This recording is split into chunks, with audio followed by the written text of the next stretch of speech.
오늘 저녁 우리에게 주신 하나님의 말씀은 누가복음 18장 18절에서 30절 말씀입니다. 신약성경 126면입니다. 우리 18절에서 30절의 말씀 한 절씩 교독하겠습니다. 어떤 관리가 물어 이르되 선한 선생님이여 내가 무엇을 하여야 영생을 얻으리이까?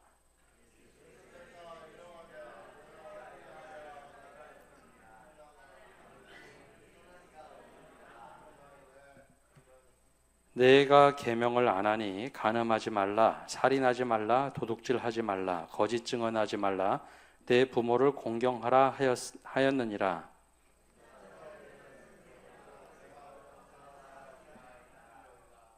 예수께서 이 말을 들으시고 이르시되 내게 아직도 한 가지 부족한 것이 있으니 내게 있는 것을 다 팔아 가난한 자들에게 나눠주라. 그리하면 하늘에서 내게 보화가 있으리라. 그리고 와서 나를 따르라 하시니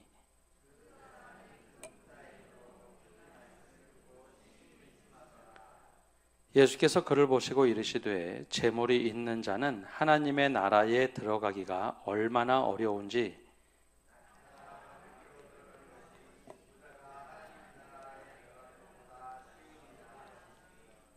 듣는 자들이 이르되 그런즉 누가 구원을 얻을 수 있나이까?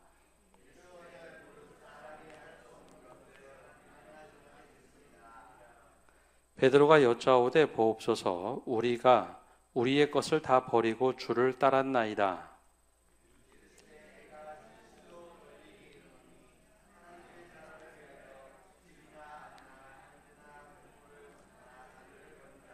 함께 읽겠습니다. 현세에 여러 배를 받고 내세에 영생을 받지 못할 자가 없느니라 하시니라. 아멘. 날씨가 많이 쌀쌀해졌는데 감기 조심하시기 바랍니다. 10년 전쯤 그리고 한 5년 전쯤까지만 해도 모르는 게 있으면 물어보는 대상을 컴퓨터에서 혹은 휴대폰에서 찾으라 하면 뭐에 물어봤죠? 어르신들이야 잘 모르시나요? 잘 궁금한 게 있으면 뭐에 물어보면 된다. 노란 마크입니다. 네이버에 물어보면 된다. 그래서 국민 알림이라고 사람들이 이야기를 했습니다. 그래서 모르는 거 있으면 네이버에 지식인이라고 거기 질문을 던지면 답을 탁탁 해줬죠. 한국에서 그 당시만 하더라도 가장 정보 찾는데 용이한 앱이고 또 사이트였습니다. 근데 요즘에는 20대, 30대, 40대까지 모르는 게 있으면 혹시 뭐에 물어보는지 아십니까? 챗GPT라고 새로운 앱이 나왔습니다. 챗GPT를 쓰는 분들도 있고 제미나이를 쓰는 분들도 있고 다양하게 퍼블릭시티를 쓰는 분들도 있는데요. AI라는 게 등장을 하면서 요즘에 대학생들 혹은 대학원생들 또 직장인들도 거기에 질문을 던지고 비서처럼 뭘 시키면 이를 척척척 해냅니다. 그래서 원하는 답을 얻죠. 근데 좀 차이가 있는데 무슨 질문을 하느냐가 굉장히 중요합니다. 저도 챗GPT하고 제미나이는 쓰는데요. 아주 단순하게 물어보면 이거에 대해서 좀 알려줘. 그러면 아주 단순하게 누구나 알 수 있는 내용들을 알려줍니다. 근데 이제 아주 전문적인 분야를 좀 물어보고 싶다. 그러면 거기에 아주 장황하게 질문을 전문 용어로 써가며 이렇게 딱 질문을 하면 이 챗GPT나 제미나이가 엄청난 정보력을 가지고 전문적인 지식을 알려주기 시작합니다. 이게 그냥 단순히 일반 정보들 뿐만 아니라 아주 깊숙하고 정확한 정보를 알려주죠. 근데 중요한 것은 어떤 질문을 하느냐가 제일 중요합니다. 내가 어떤 질문을 하느냐에 따라서 이게 반응을 하는 대답이 다르죠. 근데 이것은 비단 지금의 이야기가 아니라 오래전부터 이런 이야기가 많이 회자가 됐습니다. 좋은 질문을 던지면 좋은 답을 얻을 수 있다라는 거죠. 그러면 여러분들 신앙에 있어서 좋은 질문을 던져보고 계십니까? 내가 이 신앙생활 잘하고 있는지, 나는 이렇게 신앙생활을 하는데 이게 정말 잘하고 있는 건지, 그 좋은 질문을 내 신앙의 모습에 계속 혹시 질문을 던지고 계십니까? 좋은 질문을 계속 던지면 우리가 신앙에 있어서도 좋은 답을 얻게 됩니다. 그런데 좋은 질문이 아니라 평범한 질문, 기도는 어떻게 할까? 그런 질문을 던져도요, 우리가 질문을 던지는 만큼 우리가 답을 얻게 돼 있습니다. 기도를 해도, 평범한 기도를 해도 그 정도의 답을 우리가 얻게 돼 있죠. 근데 신앙생활 하는 걸 보면 아예 질문을 던지지 않는 경우가 있습니다. 그러면 과거의 모습을 그대로 똑같이 답습하는 신앙생활을 하더라라는 거죠. 아무리 오래전에 신앙생활을 시작했더라도 거기에 끊임없이 질문을 하면요, 우리의 신앙이 계속 성장을 합니다. 과거에 어떤 일이 있었지? 그거에다 질문을 던지면, 좋은 질문을 던지면 그것으로부터 답을 얻어서 내 신앙이 지금 제대로 가고 있는지, 혹은 내가 신앙생활을 잘하고 있는지, 평범한 질문, 아무튼 질문을 던지면 우리는 조금씩 낮을 수 있습니다. 그런데 질문을 하지 않으면 과거 그대로 답습하다 보니 신앙이 가만히 있는 것, 어찌 보면 퇴보하는 경우도 있죠. 잘못 이해한 것은 질문 던지지 않으면 평생 잘못된 신앙관을 가지고 살 수도 있습니다. 오늘 말씀에는 예수님께 나와서 질문하는 한 사람의 이야기로 시작이 됩니다. 우리 18절 말씀에 이렇게 시작이 되죠. 우리 함께 읽어보겠습니다. 어떤 관리가 물어 이르되 선한 선생님이여 내가 무엇을 하여야 영생을 얻으리이까? 아멘. 어떤 관리라고 나오죠. 오늘 말씀은 공관복음, 마태와 마가 누가복음에 똑같이 나오는 이야기입니다. 그런데 관점이 조금 달라서 이 사람 소개하는 게 좀 다릅니다. 마태는 그냥 부자 청년으로 소개를 했고, 마가는 그냥 부자라고 소개를 했고, 오늘 말씀은 관리라고 하는데 저 뒷부분에 가면 부자라고, 큰 부자라고 소개를 하고 있습니다. 즉 부자 관원이라고 하는 거죠. 각 공간 복음서에는 신학적 입장이 있어서 이 사람을 표현할 때 이렇게 쓰는 이유가 있습니다. 여러분, 부자 관리다라고 하면 어떤 사람을 이야기할까요? 원어 헬라에는 아르콘이라고 부르는데, 당시 문화로 보면 이런 관리라라고 하는 사람은 지역을 다스리는 귀족 혹은 통치하는 사람을 말합니다. 요즘으로 얘기하면 지역 유지 정도 되겠죠. 혹은 직책이 높은 관리자 혹은 를 이야기할 수도 있습니다. 근데 여러분, 유대 사회는 이게 종교와 정치가 함께 섞여져 있는 곳이었기 때문에 관리다 그러면 지역의 관리를 지칭하는 말도 있지만, 누가복음에서는 회당장을 쓸 때도 관리라고 썼고, 바리새인들 중에도 직급이 있는데 높은 직급에 있는 사람을 부를 때 관리라라는 말을 썼습니다. 그러니까 이 사람은 지역에서 엘리트고 성공한 사람, 돈도 많고 나이도 좀 젊고 지위도 높고 신앙도 꽤 좋은 유대인을 말합니다. 이게 넉넉한 삶에 있어서, 여러분, 삶의 여유가 있으면 신앙생활도 열심히 한다. 그러면 내가 어떻게 하면 조금 더 좋은 그리스도인이 될까? 내가 어떻게 하면 하나님이 더 기뻐하시는 사람이 될 수 있을까라는 질문을 던진 사람과 같다는 거죠. 요즘으로 얘기하면 장로님인데 내가 어떻게 하면 조금 더 신앙생활 잘하고 하나님이 기뻐하시는 사람이 될까? 스스로에게 영적인 갈급함에 있어서 늘 물어보다가 예수님을 만나서 이제 질문한 것과 똑같습니다. 영적인 갈급함이 있어서 이 질문을 던진 거죠. 선한 선생님, 내가 무엇을 해야 영생을 얻겠습니까? 이게 신앙이 없는 사람 표현으로 한다면 이런 이야기가 비슷할 겁니다. 내가 어떻게 하면 가치 있는 인생을 살 수 있을까요?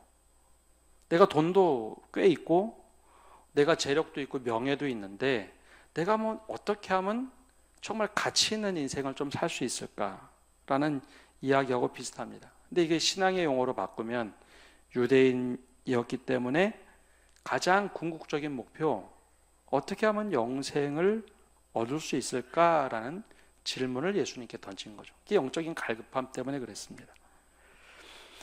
근데 우리가 생각하는 영생과 유대인들이 생각하는 영생이 조금 차이가 있습니다. 성경에 보면 뭐 구원이란 단어도 나오고요, 영생이란 단어도 나오는데, 이 구원은 오늘의 구원, 하나님께서 나를 죄에서 건져주신다라는 의미부터 시작해서 나는 도저히 할 수 없는데 하나님께서 나를 건져주셨다. 그게 바로 이제 구원이죠. 하나님이 아무것도 아닌 나를 이렇게 건져주신다. 구원이란 단어하고 영생이란 단어하고 본질적으로는 같지만 그 시기상, 시제로는 좀 다릅니다. 구원은 오늘 나에게 필요한 것. 그래서 예수님께서 오늘 구원이 너에게 이르렀다라고 하면 하나님이 탁 오늘 건져주셨다라는 표현으로 많이 쓰셨습니다. 근데 영생이란 단어, 그 단어는 조금 좀 다른데요. 한번 자막 띄워줘 보시면요, 영생이라는 단어는 조의 아이오니오스라고 읽습니다. 근데 여기 영원한, 우리로 영원하다라고 하면 그냥 무한정으로 시간이 흘러가면 영원하다라고 하지만, 이스라엘 유대인들은 하나님이 다스리는 끝의 시간, 우리가 생각한 이 지구에 있는 살아가는 시간이 아니라 하나님이 영원히 다스리는 시간, 그걸 보고 이제 영원이라고 불렀습니다.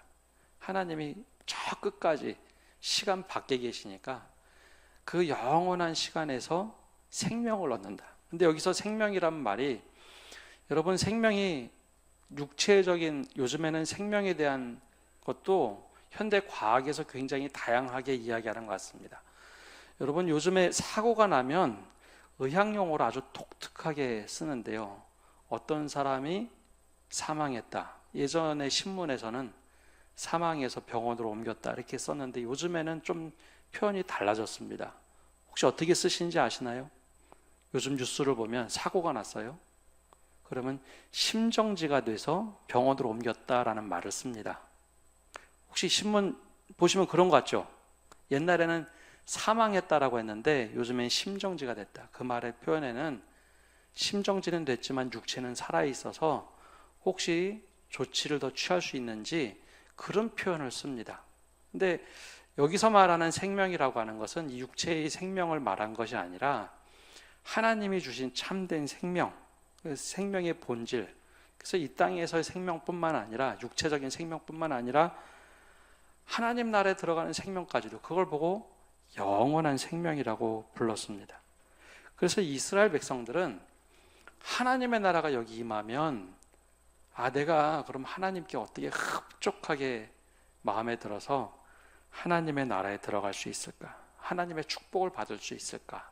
그거를 보고 어떻게 하면 영생을 얻을 수 있습니까? 하나님의 시민권을 얻을 수 있습니까? 라는 자격을 물어보는 겁니다. 자격. 어떻게 해야 내가 그것을 하나님의 나라의 시민권을 얻을 수 있을까? 자격을 물어보죠. 다른 것은 사실 준비가 되어 있다라는 자신감이었습니다. 재산도 있죠, 괜찮게 살았죠, 명예도 있죠, 가정도 괜찮은 가정. 그러니 이제는 내가 할 수 있는 거 다 해본 것 같은데 어떻게 하면 하나님 나라의 시민권을 얻을 수 있겠습니까? 사실 이게 굉장히 좋은 질문입니다. 나쁜 질문이 아니라, 내가 정말 더 어떻게 하면 하나님께 기쁨이 될 수 있을까? 물론 이제 하나 단어를 잘못 써서 선한 선생님이라는 말을 해서 예수님께 핀잔은 듣지만, 아무튼 이 좋은 질문을 던집니다. 여러분, 신앙에도 우리가 이런 질문을 던져봐야 합니다. 내가 기도하면서도 질문을 던져봐야 하고, 또 여러 면에서 내가 하나님 앞에서 어떻게 살아가는 것이 제일 좋은 삶일까? 정말 신앙생활을 잘한다는 게 뭘까? 하나님 깊이 알아가려면 제가 어떤 것을 해봐야 될까? 교회가 좋다고 하면은 교회는 어떤 교회가 제일 좋은 것일까? 끊임없이 질문을 던져봐야 답을 찾을 수 있습니다. 이번에 피택 되셔서 이제 이번 주에 돌아오는 주일에 임직하는 분들과 식사를 하면서 이 책을 잠깐 소개했는데요. 요즘에 좀 읽고 있습니다. 오무교회가 온다라는 책인데요. 청년들을 위한, MZ들을 위한 교회는 어때야 될까 하는 이야기를 담은 책인데요. 읽으면서 굉장한 통찰을 좀 얻습니다. 근데 여기에 계속해서 거꾸로 독자들에게 질문을 던집니다. 매 챕터 끝날 때마다 교회는 이런 거 하고 있습니까? 어떻게 준비하고 있습니까? 계속 질문을 던지는데 질문을 읽어볼 때마다 참 많은 생각을 하게 됩니다.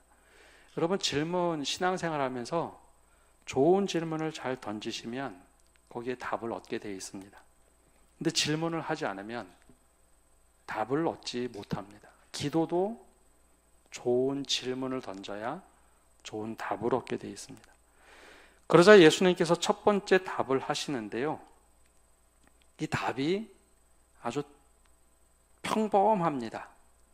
이 관리라는 사람이 바리새인이고 신앙적으로 아마 회당장 정도 되겠죠. 그러니까 이 사람에게 물어볼 때 아마 경건의 훈련이 기본적으로 되어 있다라고 생각하신 것 같습니다. 그래서 1계명, 10계명 중에 1계명에서 4계명은 아예 물어보지도 않고 5계명에서 10계명만 물어봅니다. 이 사람에게는 아마 당연한 것이겠다라고 생각을 하신 것 같습니다. 근데 만약에 우리가 예수님께 어떻게 하면 영생을 얻겠습니까? 질문을 하셨다면 우리에게는 어떻게 답을 하며 질문을 하셨을까요? 좀 묵상하다가 상상을 해봤습니다. 만약에 우리에게 물어봤다면 이런 답을 하시지 않았을까? 하나님보다 돈을 더 신뢰하지는 않는지, 사람을 더 신뢰하지는 않는지, 내가 절대 포기할 수 없다는 걸 꼭 움켜쥐고 그것을 포기할 수 없다고 하는 우상은 없는지, 내 말과 행동 때문에 하나님의 이름이나 교회의 흠집이 나도록 살고 있지는 않은지, 온전히 하나님만 바라보기 위해서 예배의 시간을 내가 꼭 지키려고 노력을 하고 있는지, 1계명부터 4계명을 질문하셨을 것 같습니다.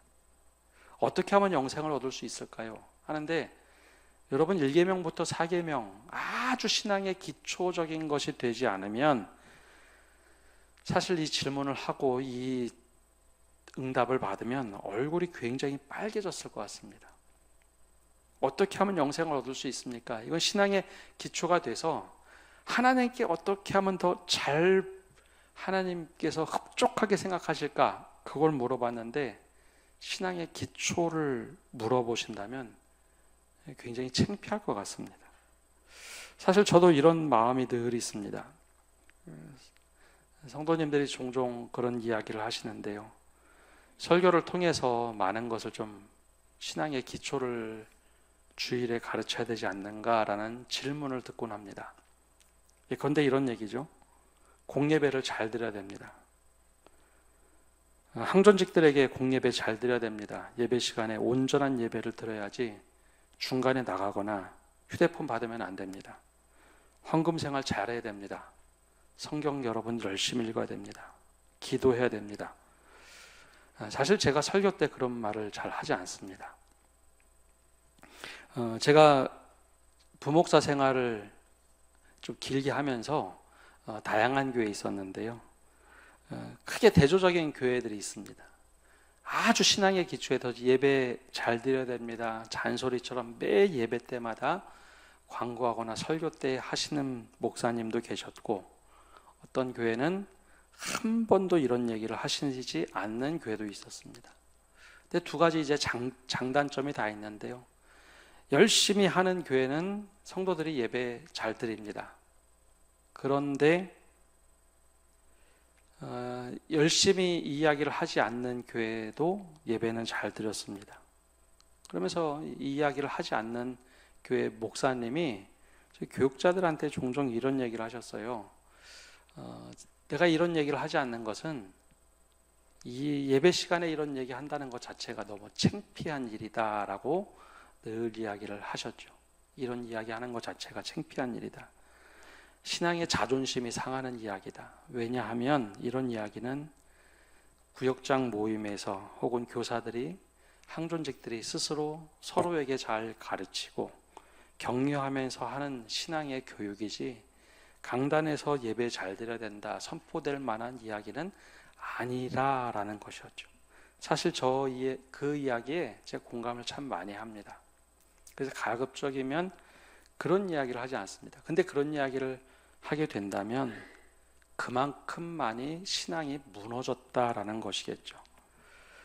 오늘 예수님께서 이 부자 관원이 관리가 찾아와서 물어볼 때 어떻게 하면 영생을 얻겠습니까? 1계명부터 4계명까지는 아예 언급을 하지 않으셨다는 거죠. 이거는 신앙의 가장 기초입니다. 영생을 이야기하기 전 이거는 기본적으로 되어 있어야 한다는 거죠. 그리고 나서 예수님께서 물어보신 것은 5계명에서 10계명입니다. 살인하지 말라부터 시작해서 이상하게도 6계명부터 10계명까지 다 얘기한 다음에 마지막에 내 부모를 공경하라. 이 질문을 듣자마자 이 젊은 관리는 바로 대답을 합니다. 내가 어려서부터 이것은 다 지켰습니다. 이 말 속에 무엇이 담겨 있을까요?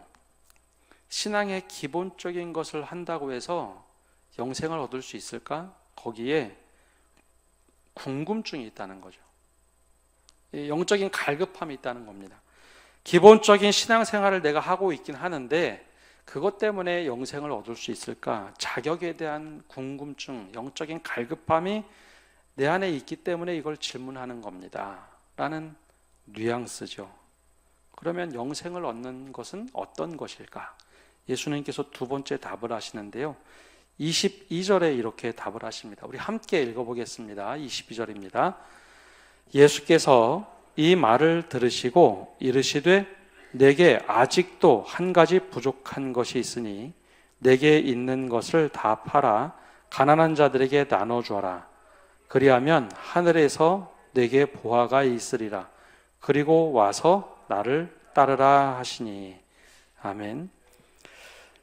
예수님께서 두 가지 답변을 하셨습니다. 근데 정확하게는 한 가지 답변이고 하나는 조건입니다. 두 가지 해야 할 일을 알려주시는데 이것이죠. 첫 번째 것은 내게 있는 것을 다 팔아 가난한 자들에게 나누어 주라. 두 번째 하신 말씀이 그리고 와서 나를 따르라 라는 거였습니다. 내게 있는 것을 다 팔아 가난한 자들에게 나누어 주라. 그리고 와서 나를 따르라. 그런데 예수님께서 말씀하신 실제 핵심은 자신의 것을 다 팔아 가난한 자들에게 나누어 주라가 아닙니다. 예수님께서 영생을 얻기 위해서 할 일은 나를 따르라입니다. 나를 따르라. 너 와서 나를 따르라.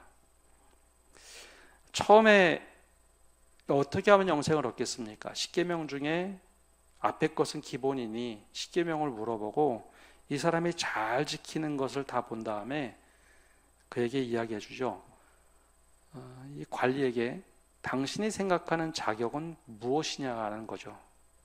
잘 지켜 행하는 것, 잘 알고 있는 것, 내가 지킬 수 있는 10계명을 잘 지키는 것.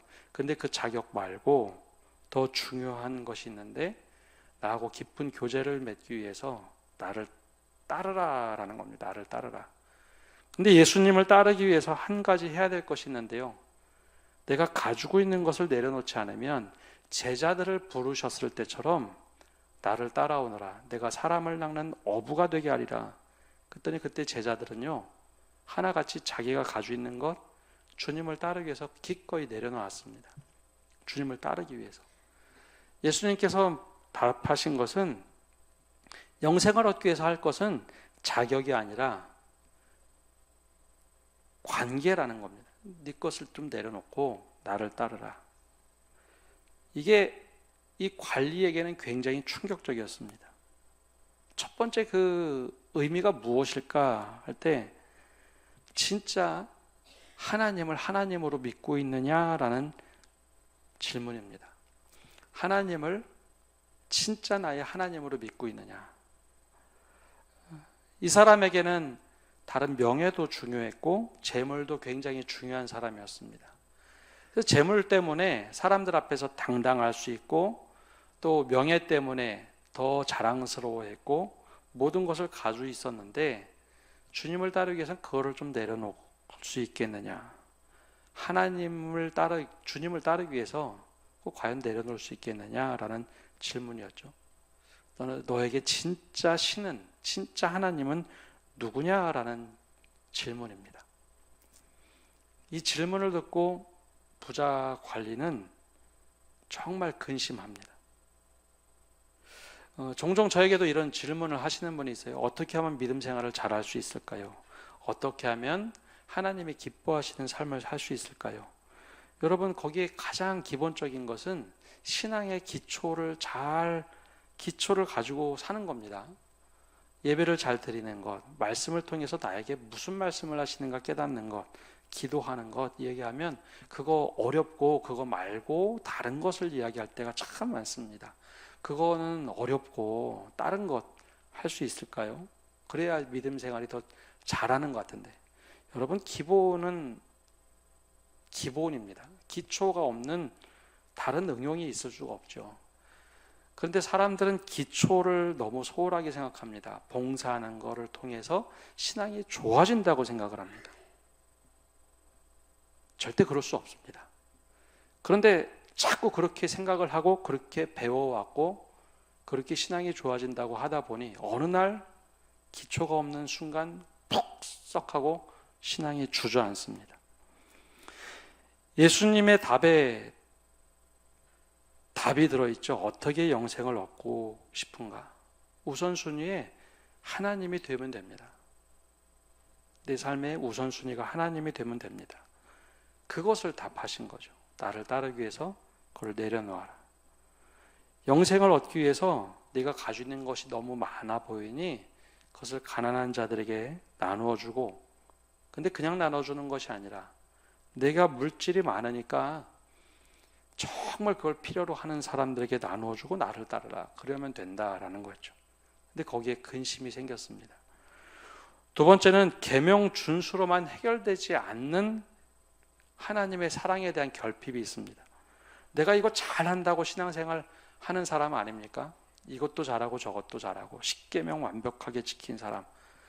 그런데 자신에게 그 자랑이 있긴 하지만 실제로 이웃사랑을 주님이 직접 한번 실천해봐라, 조금 과하게 실천해봐라 하는데 거기서 딱 걸림돌이 됩니다. 그것만큼은 못할 것 같거든요. 그러니까 하나님의 사랑을 내가 받는 건 알겠는데 그 이상의 것은 할 수 없습니다. 그 사랑의 결핍이 자기에게 있다는 것을 이 사람은 잘 몰랐습니다. 예수님을 만나고 대화하다 보니까 먼저 질문 속에서 자신이 하나님 사랑에 대한 결핍이 있는 사람이구나 라는 것을 깨닫습니다. 그렇다고 믿음이 이 순간에 갑자기 좋아진 건 아니지만 적어도 이 관리는 그날 깨달았습니다. 내가 여기까지 신앙생활을 할 수 있구나. 주님께 헌신해도 내가 여기까지밖에 할 수 없는 사람이구나 라는 것을 깨닫게 되죠. 질문 때문에 깨달았습니다. 그렇다고 이 사람 믿음이 없다라고는 할 수는 없고요.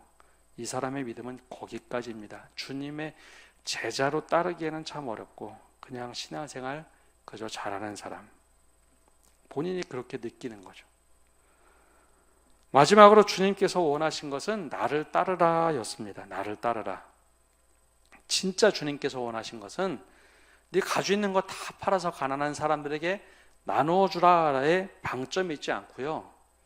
나를 따르라. 그렇게 하고 나서 나를 따르라 였습니다. 그래서 진짜 주님을 따르는데 방해물이 된 것이 자신의 재산이었죠.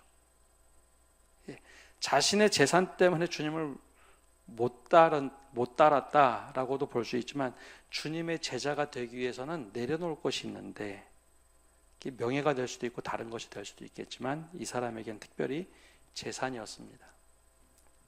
그래서 그것이 주님을 따르는데 장애물이 되죠. 그래서 23절에 이 사람을 이렇게 표현합니다. 그 사람이 큰 부자이므로 이 말씀을 듣고 심히 근심하더라. 마태나 마가복음에서는 근심하고 돌아갔다라고 하지만 여기서 근심하더라라고 이야기하죠. 근데 이 말씀이 참 비유를 적절하게 들으신 것이 예수님께서 그 사람을 통해서 우리가 잘 알고 있는 말씀을 하시죠. 재물이 있는 자는 하나님의 나라에 들어가기가 얼마나 어려운지 낙타가 바늘기 들어가는 것보다 부자가 하나님의 나라 들어가는 것이 부자가 하나님의 나라에 들어가는 것보다 쉬우니라 비유를 하시는데, 이 사람은 지금 땅에 보화를 가지고 있습니다. 근데 네 것을 다 사람들에게 나눠주면 하늘의 보화가 쌓일 것이다. 너 많이 가지고 있느냐? 많이 가지고 있는 게 중요한 것이 아니라 주님을 따르는 게 진짜 믿음이야. 여기서 떵떵거리고 사는 것도 중요하겠지만 하나님의 나라를 위해서 살아가는 게 진짜 중요한 거다라고 말씀하신 거죠. 부자가 하나님 나라에 들어가는 것이 낙타가 바늘기로 들어가는 것보다 더 어렵다라는 말씀, 이거는 부자를 지칭하는 의미라기보다는 포기할 것이 많은 사람이 하나님 나라에 들어가기가 어렵다는 겁니다. 꼭 물질뿐만 아니라 명예를 중요시 여기는 사람, 물질을 중요시 여기는 사람, 내 거 꼭 움켜쥐고서 이거 절대 놓을 수 없습니다 라고 하는 사람들이 하나님 나라에 들어가려면, 영생을 얻으려면 이거 내려놓고 주님을 따라야 되는데 이것도 아깝고 주님을 따르는 것도 하고 싶고 결국 내려놓지 못하는 모습, 그것 때문에 이 말씀을 하시는 겁니다. 결국 하나님이 우선이 되지 못한다는 것이죠. 근데 믿음의 사람들을 보면요, 하나님을 위해서 이걸 내려놓으면 하나님이 뺏어가지 않습니다. 그것을 하나님께서 선용하도록 다시 늘 기회를 주십니다. 대표적으로 믿음의 조상 아브라함이 그랬죠. 이삭을 바쳐라. 이 이삭을 아브라함은 실제로 바쳤죠. 죽이려고 할 때 멈췄지만 바칩니다. 그래서 하나님께서 이삭을 돌려보내고 어린 양 하나를 예비해 놓으셨죠. 하나님이 그러신 분입니다. 베드로가 물고기 잡는 것을 멈췄죠. 사람을 낚는 어부가 되게 하셨지 그의 삶을 망가뜨리지 않습니다. 모든 믿음의 사람, 헌신했던 사람들은 내가 주님을 위해서 헌신하겠습니다 딱 내려놓는 순간 하나님이 걷어가시지 않았습니다. 그거를 통해서 다시 우리에게 돌려주시고 그거를 재능에서 달란트로 바꿔주셨습니다. 그러자 이제 사람들 사이에 웅성웅성거립니다. 만약에 부자가 하나님 나라 들어가는 것이 낙타가 바늘기 들어가는 것보다 어려우면 어떻게 구원을 얻을 수 있을까? 그래서 주님께서 27절에 이렇게 말씀을 하시죠. 우리 27절 말씀을 함께 읽어보겠습니다. 이르시되 27절 말씀 없나요? 예, 같이 읽어보겠습니다. 이르시되 무릇 사람이 할 수 없는 것을 하나님은 하실 수 있느니라. 아멘. 우리는 늘 자격을 따지죠. 예, 자격과 조건을 따집니다.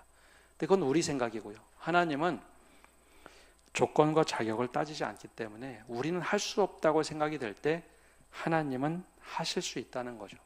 우리 생각에 이 사람 구원받을 수 있겠어? 이 사람 이렇게 살아가는데 자격이 되겠어? 하는데 그건 하나님의 영역이고 우리가 할 수 있는 것은 주님을 따르고자 나서는 겁니다. 그래서 마지막에 오늘 주님께서 우리에게 이렇게 제자들에게 이야기하십니다. 29절에서 30절 말씀 함께 읽어보겠습니다. 이르시되 내가 진실로 너희에게 이르노니 하나님의 나라를 위하여 집이나 아내나 형제나 부모나 자녀를 버린 자는 현세의 여러 배를 받고 내세의 영생을 받지 못할 자가 없느니라 하시니라. 아멘. 사실 이 말씀 때문에 오해하는 분들이 참 많습니다. 집이나 아내나 형제나 부모나 자녀를 버린 자는 주를 위하여 하나님 나라를 위하여 이렇게 버린 자는 현세의 여러 배를 받고 내세의 영생을 받지 못할 자가 없느니라. 근데 이것이 고르반이 되어서도 안 되고요. 이렇게 하는 모습의 근본적인 취지는 주를 따르기 위하여 이것들을 포기하는 사람들에게 주시는 축복을 이야기하는 겁니다. 내가 하기 싫어서 안 하는 것을 마치 주를 따르기 때문에 고르반처럼 이야기해서는 안 되는 것이고, 주를 따르기 위해서 내가 내려놓을 수 있느냐? 하나님이 우선순위가 되겠느냐? 그런 사람에게는 이 땅에서도 축복하시고 내세 영생을 받는다라는 말씀입니다. 그래서 진짜 믿음으로 살려고 열심히 노력하는 사람들의 삶을 보면 하나같이 따뜻합니다. 정말 열심히 살아간 분들이 참 많습니다. 없는데도 늘 다른 사람을 위해서 헌신적으로 살고, 때로는 어려움, 혹독한 시련도 있고 풍지박살 나는 경우도 있습니다. 그런데 결국은 그들의 삶 끝에 하나님께서 축복해 주시는 것을 참 많이 봅니다. 왜냐하면 하나님께서 잊지 않고 축복하시기 때문입니다. 여러분, 영생을 어떻게 하면 얻을 수 있습니까? 오늘로 얘기하면 어떻게 하면 하나님이 기쁨으로 내가 살 수 있을까? 그 질문을 던졌을 때 우리에게 먼저 오는 답은 신앙의 기초를 지켜라입니다. 관리에게는 5계명에서 10계명, 우리에게는 아마 10계명을 다 물어보실지 모르겠습니다. 신앙의 기초가 다 될 때, 그때 주님을 따르기 위해서 이것 좀 내려놓을 수 있겠니? 우리에게 물어보십니다. 그것 좀 내려놓고 나를 좀 따를 수 있겠니? 그러면 주님이 뺏어가지 않습니다. 다시 돌려주시는데, 근데 그 과정이 참 어렵습니다. 내려놓는 과정. 오늘 이 관리가 질문을 던지고 답을 듣는데, 우리도 동일한 이 질문을 주님께 던졌을 때 우리에게도 동일하게 답을 하실 겁니다. 신앙의 기초를 지키고 우리가 우상 삼았던 것, 혹은 이건 절대 내려놓지 못하겠는 것, 그거 내려놓고 나를 따르라 라고 우리에게 답을 하십니다. 그게 영생을 얻는 삶이라고.